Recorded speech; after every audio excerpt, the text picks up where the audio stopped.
Hey everyone, welcome to Nightlight Astrology's Weekend Wisdom Edition. It's me, Dana, here with Alex, Alexandra, and Whitney. We are talking about something that is a little highly contested in the astrology and mystic world, which is rituals during eclipse season. But before we get into it, please like and subscribe to Nightlight Astrology. If you don't already, check out nightlightastrology.com. Adam has all kinds of master classes, courses, and even a new retreat coming up. So we would love for you to check that out and get involved in the awesome community here at Nightlight. How are you guys doing? So good. Awesome. Thanks for Great having us topic. here. Yeah, it's exciting to Uh, talk about ritual yeah. and eclipse season. And not at all controversial. Not at all. Just a wee bit of drama. I mean, and it really doesn't even have to be that contentious. I think the root of Yeah. the issue is like, what do we mean when we say ritual? So that's kind of where we're going to start with this and go through some of the more like ancient conceptualizations of not just ritual, but also what the eclipses were all about, and then kind of how we got to today and what we can take away from all of this. Does that sound good to you guys? Yeah, I let's love get Yeah. it. into it. Let's do Okay. it. All right, cool. So I think if we look just really broadly at the idea of ritual, it's shifted a lot over time. In the ancient view, it was very formal, it was very ceremonial, it was explicitly magical. It was trying to sort of interact with the divine plan and maybe mitigate or stop something really terrible from happening, especially when it comes to eclipses. We're really just trying to influence fate. Whereas in the more modern view, it's more about like, your personal practice, having a connection to yourself, finding grounding and centering within yourself. It's often spiritual. It's not always religious. It could be more about self-care. It's really more about daily routines kind of being turned sacred, whatever that might mean to you. But I'm curious what you guys think about the concept of ritual and what it means to you. Yeah, what do you guys think? Well, I live and die by the fact that ritual doesn't have to be fancy or complicated at all. Really, ritual is about intention and directing that intention. And half the time for me, I know it's reflection as well. So that fits in really well for eclipse season, I think, and what we'll be talking about today. What about you guys? Yeah, I feel like I'm torn a little bit because after in the post chaos magic world, we do hear like intention is everything, and that is true. Your intention needs to be right, and the intention is actually the most important part. Making sure that your mind is coming into something with the correct set of circumstances to create the results that you want. But I do think also that what we're going to get into today really touches on the fact that intention isn't isn't actually everything. There are other things to consider as well. Like you can have the best of intentions and still be sailing against the wind because you're kind of like fighting these astrological currents. So I'm excited to talk about that today because I know that we're going to get into how the powers of an eclipse can really work and move and how we can actually kind of like flow with them instead of fighting against them. I love these. I think ritual to me is something that focuses you and it focuses your mind, right? By doing things in a certain order, being sort of having tangible representations of energy, which is often a very kind of like amorphous and ephemeral concept of like, the energy of Mars or the energy of Jupiter. Well, Hmm. if you read there's several books that go back into like the ancient mystery schools and occult magic and stuff like that. They saw Jupiter represented in certain stones, or Jupiter represented in certain spices or tastes, or Mars, or all the planets, right? Because they weren't just considered the planets having an energy, they were planets that represented a specific kind of feeling or tone. So I think ritual can be really, really helpful in the sense of making the what feels kind of abstract to our minds as humans feel very tangible and real, and also recognize that we're not just working with the planets, we're working with what the planets represent. And many things, including very tangible, solid things here in on Earth, represent those energies too. Beautiful. Yeah, I love it. And I love how all of our diverse orientations can kind of influence the way we think about this too. So I was really excited to talk about this. I got to do some research. I'm not, a scholar of ancient ritual, but I did do some reading about it. And share this article. It was from Vox. I wish I had the title. I don't have it offhand, but it's something about like when the dragon ate the sun, which is obviously in reference to the nodes. And it had a lot of different research about the different cultures across time and geography and how they treated eclipses. So let me tell you a little bit about some various cultures and how they looked at eclipses in the ancient world. In Transylvania, people believed an eclipse was caused by the sun turning its back on the sins of humanity and creating a poisonous dew. We're going to see a theme here as we read through. There's two other ones I'm going to share with you. The Inca viewed eclipses as a sign that the sun god Inti, I'm not sure if I'm pronouncing that correctly, I apologize, was angry and required appeasement with offerings. And then a Native American tribe, I want to say it's the Tiwa tribe. And again, I'm sorry if I'm not pronouncing that correctly. An eclipse meant that the angry sun was leaving the sky to go visit his home in the underworld.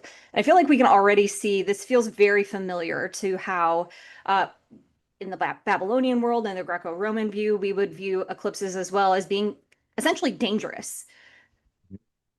Bad Yeah, I omen. think it really, there are so many bad omens associated with the eclipse. I know that, some cultures actually like block their windows so that the eclipse doesn't come into their space or whatever. I wanted to point out something here that I think is so important when you're evaluating whether or not working with eclipses is right for you is like your own natal promise and your own natal context. Like you can get a lot of information from your own natal chart. If you have a painful relationship with your nodes, whatever that means, if you have your nodes tightly conjunct a malefic planet or a planet that hurts you every time a transit happens there, that's going to tell you something really important about how you should work with eclipses. I think additionally, what I have noticed in my own personal practice is that if people have a planet, any planet, tightly conjunct a node, you're more likely to have a relationship with eclipses where events happen in your life around eclipses. Whereas people who kind of just have the nodes free floating out in their chart usually are more susceptible to the kind of eclipse thing that feels like a change in mood or some kind of like shift in circumstance. Of course, if the eclipse is near one of your personal planets, that complicates things, and we can get into so much of that. But I just wanted to bring that up because when all of these like omens and rules were established, astrology was a practice where there were multiple astrologers sitting in the room doing astrology for one man's chart, the king, for years in a row. And so all of these omens and all of these things had this huge importance. It was like about the nation, about the world to these people. So I feel like that gives us a sense of scale. And a lot of times people get into this very like anxious headspace where they're like, oh my gosh, this eclipse means I'm going to lose everything I've worked hard for. Probably not, right? It's helpful in establishing the range of extremes, but most people's experiences with eclipses are like somewhere safely in the middle, right? Like your life is not collapsing twice in a row every 6 months, like eclipses Mm. occur. So well said. So well said. Because I think also too, I remember, if I remember correctly, there was a lunar eclipse not long before the Battle of Gaugamela, where Alexander the Great defeated Darius and took over the Persian Empire. Basically like the fall of the Persian Empire. And the Magi priests were actually really worried about that, right? This was something they took very seriously. But I really like that you're putting in the context of that, Alexander. It's like they were looking, that's what astrology was in the ancient world in a lot of ways. There was a sense of like, it's the king, and the king sometimes wanted a horoscope that says he was, the king, and he Yeah. was legitimate, and he was super handsome, and super, all these things because that's where that was the sun of the ancient world. That was the focal point of of those societies. Depending on the society and whatever. But I think that also, if you look at it back in an ancient context, what it would have, I mean, we always think of it as things from our point of view, knowing modern astronomy and knowing how the planets work in these very intricate ways. And a lot of the ancients knew a lot of very intimate and intricate, planetary orbital functions and stuff like that too. But I think also, imagine what it would have been like to see the sun become dark Mhm. Oh and no. not really know what, like, and all of all of a sudden, this source of life becomes stopped and blackened and shadowed in some way, and the effect that that just has in the psyche. And I think that one way we can look at that kind of symbolically is eclipses for me always feel like kind of a cosmic slipstream or a wormhole. It's Mm. like the light and the dark become muddled, and you're not quite sure exactly where you are. You only know at some point it's going to end, and you're going to come out the other side moving in another direction. We can talk more about that as we go, but I think it's just so important of these the malefic connotation of eclipses. Yeah, they can be intense, but they also come sometimes that can come from a different kind of mindset. Mhm. Alex, dare we say it's a portal? I Let's say that dare. jokingly because Dare. you know that come eclipse Yeah. season, you're going to see all content everywhere. The It's a Pisces portal. eclipse portal, the Virgo Yeah. eclipse portal. But the way you're talking about it, Alex, is reminding me of in Gene Wilder, Willy Wonka when they go in the tunnel. Yeah. Yes. That's kind of what's happening to you. It's like there is some Yeah. time dilation about it. Even thinking about what you're talking about physiologically and in nature, the way our bodies react to an unexpected nighttime is like our bodies Yeah. do create different chemicals at nighttime. Bugs and insects and animals and plants all react differently during nighttime. So, for all intents and purposes, especially a total solar eclipse is a complete disruption Yeah. of like every process that makes Earth Earth. And even, thinking about a lunar eclipse, it's spooky as well. So, Yeah, for sure. It's Yeah. crazy you bring that up. I know we should move on to the next, but I'll just share a quick personal story because in 2024 we had, I think it was the Aries eclipse, and I was in one of I'm sorry, total eclipses, right? That was visible here in the United States, and I was in one of the few areas where you could actually see the eclipse. So my husband, Dog, and I walked out into the middle of the woods in nowhere and watched the eclipse unfold. I know people are gasping. Why didn't you stay inside, Whitney? Well, I had to watch this yeah. incredible phenomenon, right? But yes, the eeriness of all of the animals, all of the insects going completely quiet in the middle of the day when it's supposed to be light. It was such an incredible phenomenon to behold. That's very cool. Yeah. And I think what we're all kind of speaking to is like that core seed of the sort of faded atmosphere around Mhm. eclipses that has stayed with us. There's still a bit of that here with us. But the idea of ritual has changed. We're no longer really trying to, and maybe we are sometimes in our rituals trying to protect ourselves and make sure nothing bad happens to us. Um, I think what we're trying to say maybe is, especially from like a planetary magic point of view, maybe an eclipse is not the best time for high ceremonial magic. Maybe it's not the best time to make a talisman, right?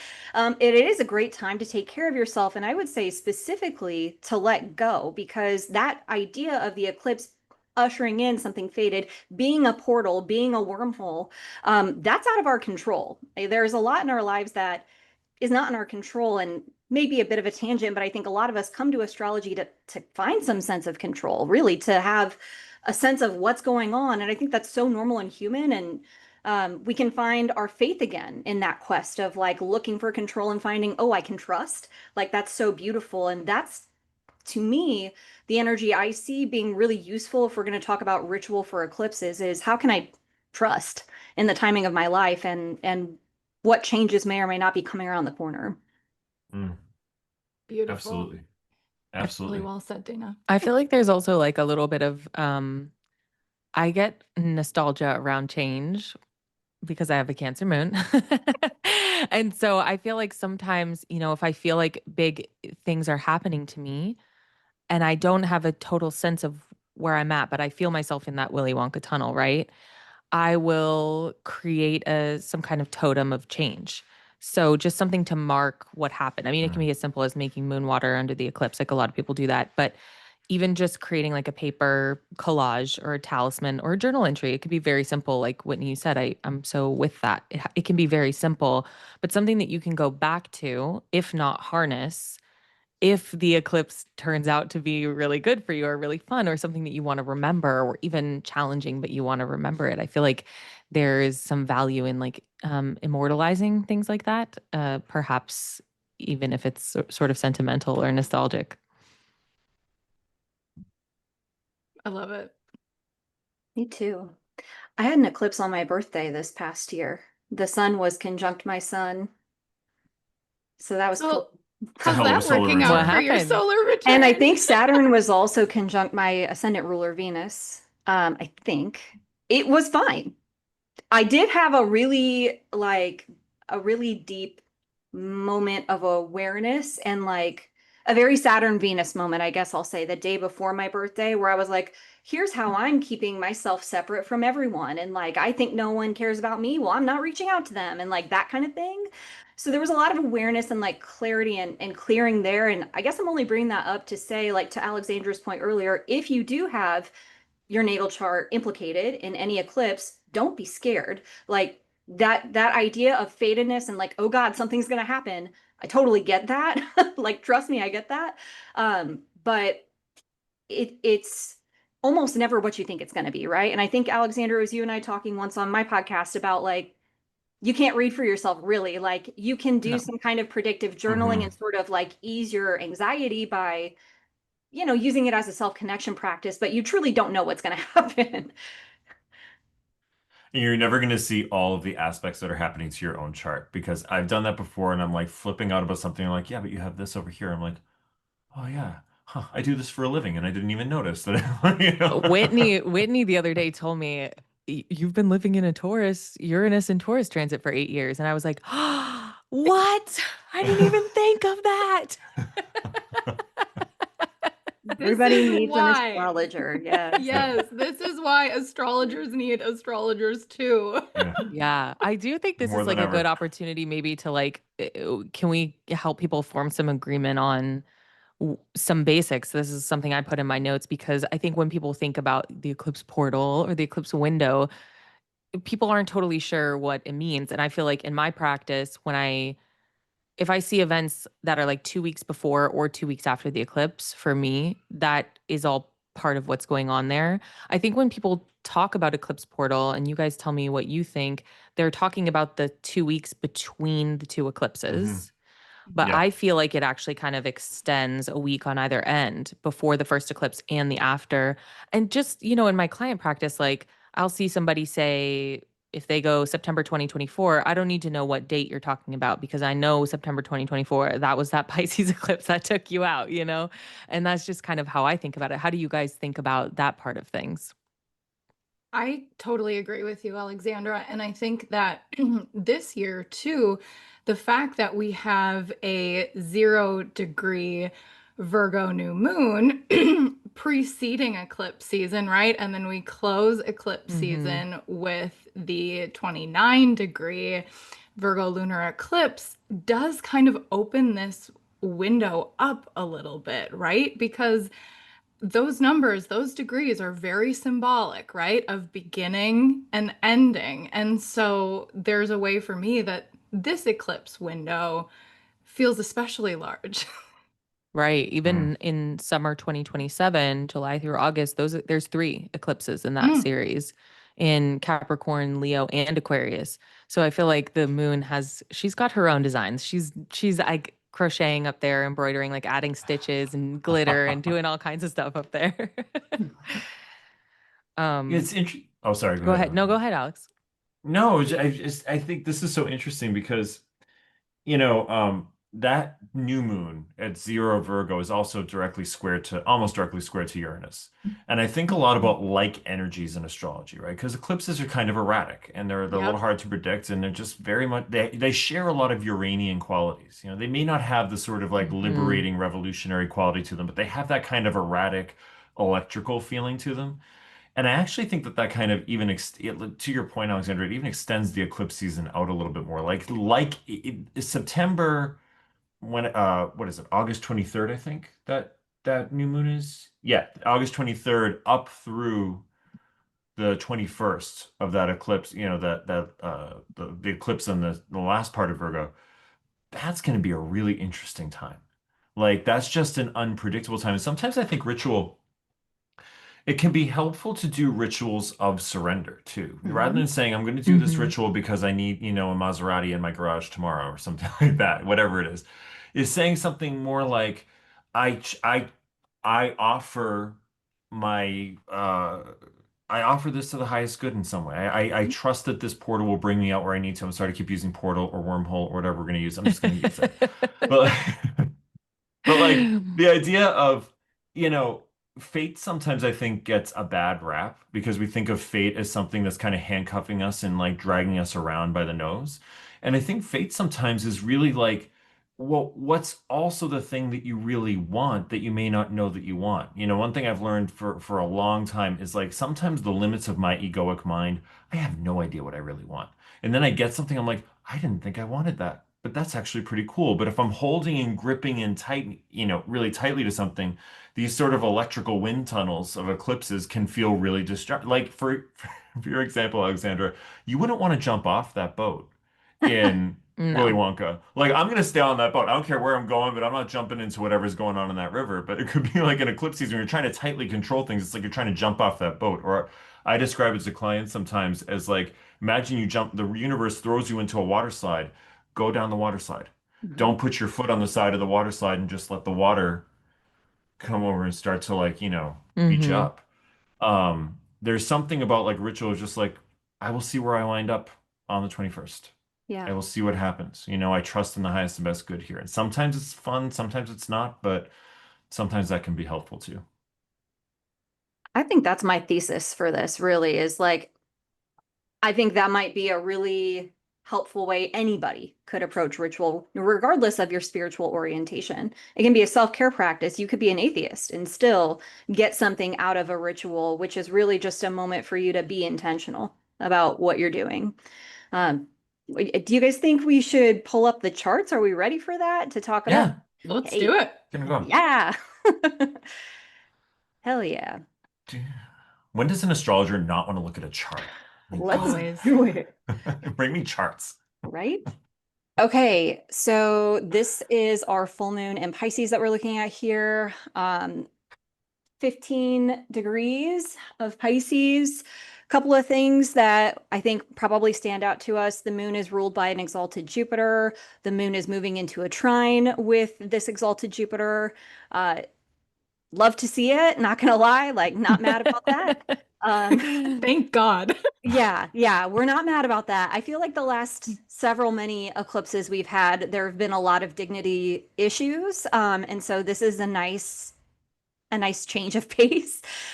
We do have Mercury within 5 degrees of the sun, but in it protected in its chariot. So for me, this feels like a powerful moment for like some kind of emotional catharsis. We already know it's a full moon, so it's some kind of culmination.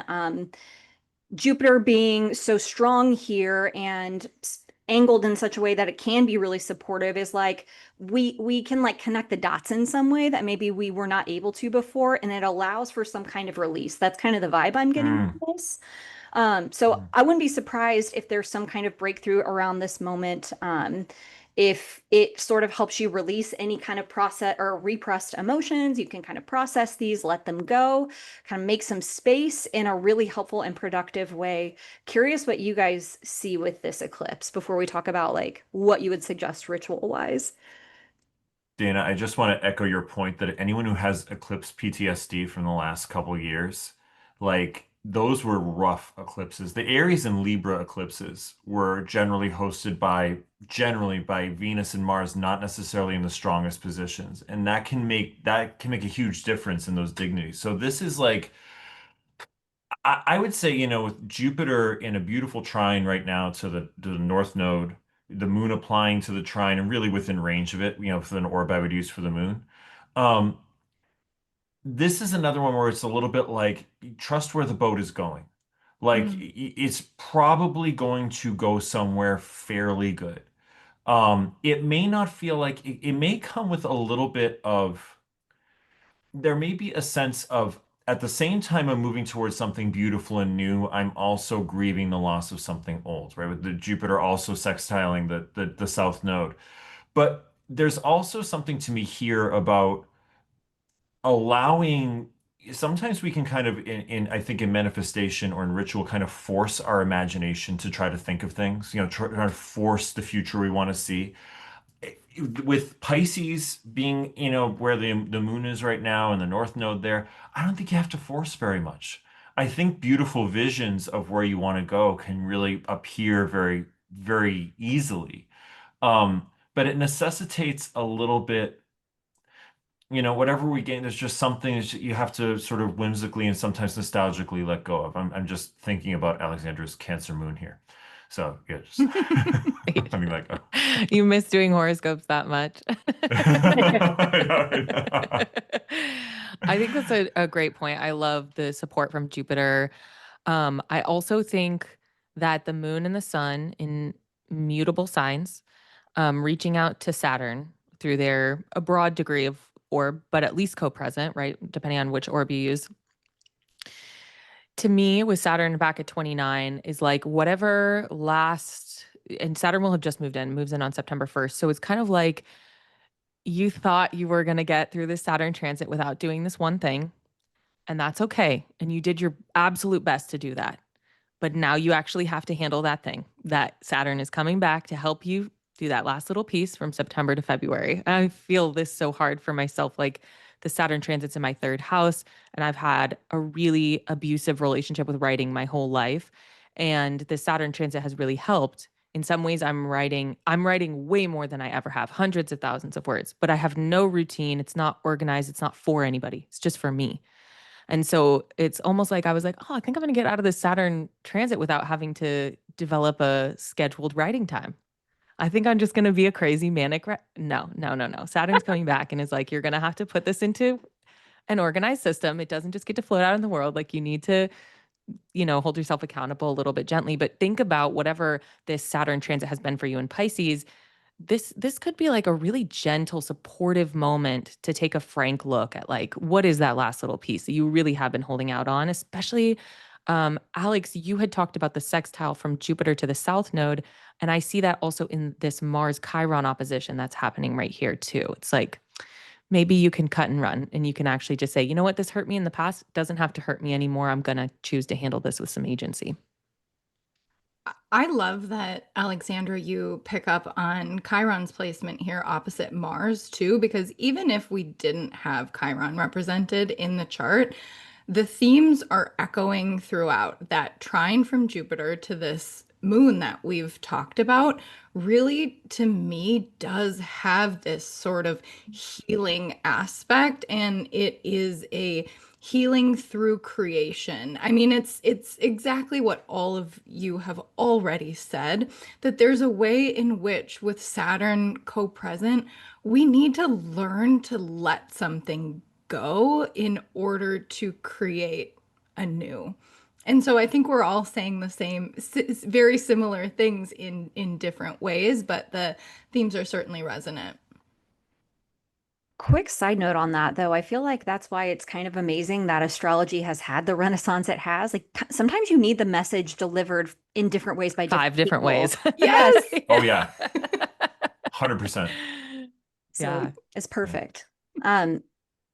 So, when it comes to rituals for this, obviously it's going to be very personal. And I think any of us would say whatever's going on with your birth chart in relation to this would be like a good starting place if you have that knowledge to do so. One thing I think that can make astrologically based rituals really accessible is thinking about elements, thinking about modalities. For me, I just see a lot of water here. Obviously, the sun is, not in a water sign, but I see this and I think about cleansing and I think about water and I think about using water in some way. Like we talked about moon water. I think that is a great, very simple and accessible way, but yet powerful way to mark the moment, right? Ritual baths, they don't need to be complicated. Get yourself some herbs, put them in a satchel, put them in your shower, cleanse, right? And know that it's an energetic cleanse as much as it is a literal cleanse. That is, to me, that's when we say ritual is about intention. It's going to look like a shout. You know what I mean? Like if someone came in the bathroom, they would not necessarily know you're engaged in a ritual right now. It's happening internally. But those are two things that I think are really simple, accessible, and could be a good starting point for a lot of people to work with this moment. What about you guys? I think a good premeditated cry would be a really good way to use Yeah. this. I had a Pisces moon friend once tell me like she had a list of Reddits that she would go to that had sad content when she needed to cry. or like different videos that she could reliably watch of like veterans coming home to their daughters or whatever, dog reunion stories, whatever it is. But I feel like a good premeditated cry would be really good for all this water. I can't help but think of all the mutability of what's going on here as well. And so something around flexibility is coming up for me, or accepting your own contradiction, maybe even. This is technically a full moon because the sun is in Virgo. So it's not just about Pisces, right? It's about that axis of Pisces and Virgo.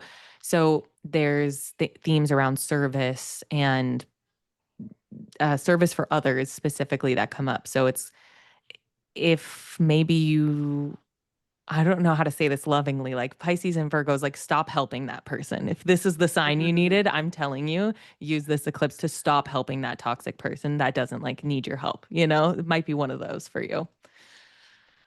I love that because I think to that effect, a Pisces moon is incredibly like psychically porous. And so there may be things that we need to do in order to sort of like shore up our boundaries during this time so that our energy exchange isn't happening with everyone around us, right? Maybe it is actually just taking some time to yourself in, over this moon. I think Dana, I mean, you were kind of spot on what I was thinking. Like, let me string up some eucalyptus, take a bath, light some candles, just like wall myself off to the world. It's interesting because when we talk about that Pisces Virgo axis, Virgo is such a sign of ritual and routine that Mm, it also makes me think about like what comforts you. What is your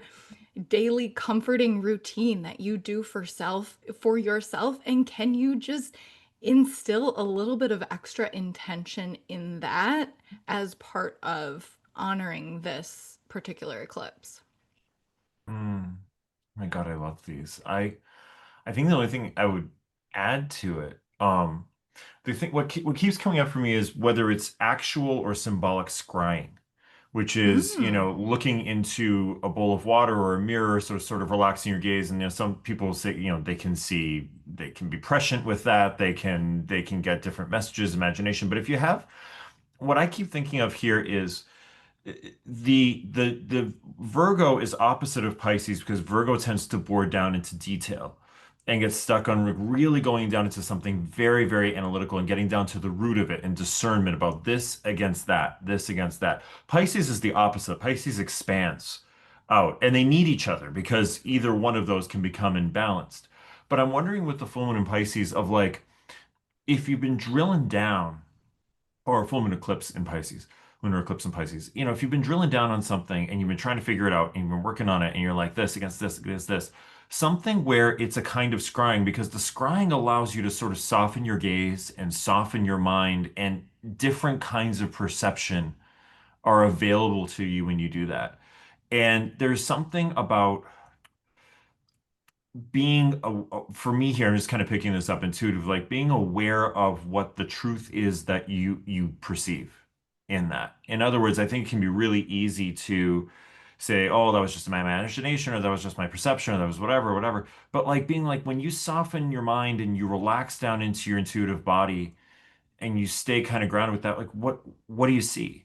And it might be something, Alexandra, I love what you brought up about letting go of a toxic person or something that's not good for you. There's a purification quality to these two signs too. There's a sense of like, is there something in my life that when I'm honest with myself, when let myself really feel into the root of what I am, no longer has a place or is dissonant with that, or something that I'm missing that I need.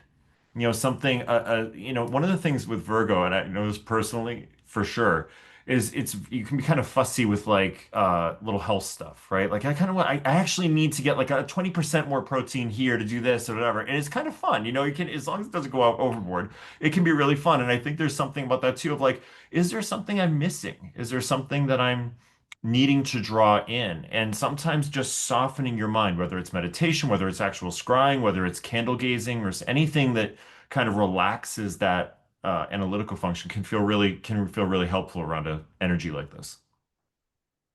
Love that. Gorgeous. I think they're well prepared for this one. Should we look at the next eclipse? Oh yeah. Different, different energy for Very this. different. Yeah, let's Oh hey let's take a peek. Saturn. Yeah, let's take a peek. Oh So here we hey. go. We're at the 21st of September now, a new moon eclipse at the anaretic degree of Virgo. Couple of things we want to talk about here.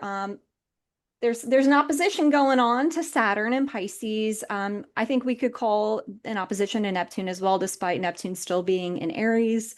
This new moon is ruled by Mercury in Libra. It is an aversion, but Mercury will have just moved through that trine, that big air trine to Pluto and Uranus. So while, like to me, while there is, some challenge with the opposition, maybe it does feel like so liminal. So, I mean, we've been talking about portals and wormholes and things. Like this feels like underscored that to me. Like we're standing in a hallway, we're looking through a door, we're not actually moving yet, but we see sort of where we're going, and we're like in this almost holding space where we have an awareness, but we're not really doing anything with it yet. And of course, the sun and the moon are going to move through this trine very quickly as well, immediately after this. So I'm curious, what you guys think. I see this being as having to deal, like you were saying earlier, having to deal with some kind of reality in order to move Mm. through and actually like start getting the ball rolling on whatever this new beginning that the new moon is ushering in might be. What do y'all think? Totally. My view for Virgos for this year is that these eclipses are presenting you with echoes, like ghosts of your past you. There's stuff that's going on from your past, and it's time for you to dismiss those things or integrate them. And that's the choice. Is like you either find a way that that person is still you, or you just say like that was a fun time in my life and now I'm a different person, and dismiss it. And I feel like that's really represented in a few ways here. And I love the liminality that you mentioned, Dana, too, because we have Mercury and Venus with mutual reception. So Venus is a lot stronger than she otherwise would be, hosting that Mercury in Libra, hosting also Mars at this point at the anaretic in Libra, still opposing that Chiron. And so it almost feels like a point where it's like I no longer can carry this ghostly baggage of these past selves that in these past lives that I've lived. And Virgo is such a alchemical and transforming place. It's like maybe you've lived 10 lifetimes since you were a marathon runner, but some part of you is always comparing yourself to your past and like your peak performance of the past. It's like, okay, you're either going to start running marathons again or you have to say goodbye to that part of your life. And this feels like the moment where that has to happen. And it actually feels like one of the it doesn't feel that harsh because of Saturn, gracefully at 28 instead of 29. Like, okay, that's nice. Saturn's just like, but I think actually the other Virgo eclipse was harsher. This one to me feels a little more gentle because of the support. And Mm. I totally agree, Dana, that immediately after, it's like you pass this gauntlet and Saturn's like the bouncer at Bargain is like, you can come in, but not your baggage. And so as soon as you walk through the door, you're like going to party and have an incredible time, but your baggage can't come with you. If your baggage is coming, you're not changing, you know? Yeah. I love Love that. it. Oh my God. Love it. You Your weren't resident invited. Virgo Sorry, you're not over on the here. list. No, thank you. No, I think that's such an apt assessment of what is going on here for sure. And Dana, you teed it up so well. There's so much more happening to this than just this eclipse, because what's happening here is, though, while out of sign, yes, this moon is about to create not only that grand air trine the moment that it moves into the next degree, but it's actually forming this big old kite that we've been working with now at this point in the month since mid August or so. And so it's like a part of a process that we are all working toward to create. Like, I'm thinking about think of a grand air trine, right? What are all of the new ideas and new inspiration we have that are pushing ourselves and our collective forward, right? And so this eclipse is activating that as well. But in order to move forward, everything about this eclipse says to me, meaningful sacrifice. What Mm-hmm. can you meaningfully let go of so as not to bring it into the next chapter? It's exactly what Alexandra was saying with the bouncer, right? She just said it in a lot more fun way. So is that sacrifice, is it a part of yourself, outworn beliefs of yourself, right? Or is it concrete, earthy, Virgoan things like time and money, right? How are you making a meaningful sacrifice at this time? Because I think that's what our ritual here revolves around. Oh my goodness. You guys, first of all, this is a great reading because this is very much what's going on in my life right now. So thank you so much. Um, but this is interesting because I think, when we're Virgos, one thing that can happen is you can be very, very, very hard on yourself, especially with the South Node here about the past or long cycles from the past. Why did I do that? Why did that happen? The rumination. The Yeah. rumination, man, right? And and one of the I just keep seeing Saturn sitting there with the clipboard outside the club. That's all I can get in my head Right? right now. But one of the ways that that could really happen here is not letting yourself move forward because of a perceived or actual past mistake, whether it's yours, whether it's someone else's, depends on how your chart's configured here. But one thing that has been very freeing for me to say in the last few weeks, because I've been kind of putting something, from my past to bed and feeling very healed around it, is at that time in my life, I couldn't have done it any better. Because we always say, I could have done better, I could Mm. have done better, I could have done better, I could have. Well, at that time in my life when this was happening, I really couldn't have. That was all I knew how to do with what I knew then. Now, absolutely. Now I could make amends from this self that I am now, from this adult self that I am now. But at that point, I wouldn't have had the maturity, the understanding, even the emotional capability for moving through the situation differently. And there was something to me about that kind of self-forgiveness or forgiveness, that putting it down and just saying, if at the opportunity I could make amends for that, or I could make amends, or we could make a conversation from this iteration of who I am. But I think you can really get caught outside the club, to really extend this analogy forever, by saying, I couldn't have done this. I should have done this. This detail was missing. I missed this one thing. I should have said this thing differently. I should have done this thing differently. And it might be Saturn's gauntlet here is sort of like, it's time to put it down. It's time to just wholly put it down and forgive yourself, maybe forgive someone else, not by saying it was okay or this was right or this was the right thing to do, just by saying it's done. It's happened. It's over. And there's a real cleansing that can happen with that when you allow that kind of acceptance and grief, and kind of the acceptance of the follies of being human, to move through you, and the knowledge that if you grew from it, from this person that you are today, you probably will do it differently. You probably will handle it differently in the future. That's the part of the lesson. Like, we don't come down here to be perfect. We come down here to learn from the follies of being human. So I could see something like that coming up here too. Love that. Gorgeous. It seems like we're all again kind of saying the same thing, but I'm excited to hear what we're thinking for rituals along these lines, because what I thought was really cool about the last eclipse is like we've all had our own unique experiences and relationship with spirituality and what ritual means to us, and so we all had different interesting ideas. This might be weird, but maybe not. I thought about Marie Kondo. I don't know if you guys were into her. Yeah. Wow. I love Brilliant, her. Dana. Like when she says, I love mess, I think that's the energy we need right now. Like whether that's I love the mess of like the things that the baggage, or the mess of maybe starting over, because I think that is oftentimes why we hold on to baggage too. It's like we know what this is. I don't know if I let this go, what it's going to be. Am I stepping into like shark infested waters, or is it like, a beautiful lagoon?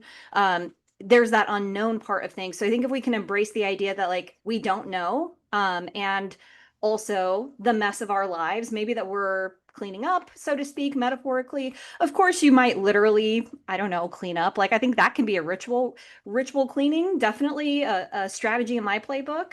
Something that occurred to me that I did not think about prior to us having this conversation, though, that I think could be really helpful, and you all helped me realize this idea of path working, which I think means different things to different people. For me, what it is going into the liminal, into your imagination, which to me is not just your imagination, quote unquote. It's a powerful place where we can liberate ourselves from hard feelings and our baggage that we keep talking about. You can go back to difficult moments, maybe that keep coming up around this time, and you can play them out differently. I've done this with things as silly as like being criticized for my handwriting. I go back to that classroom and I tell my teacher, I'm doing my best, and I feel better.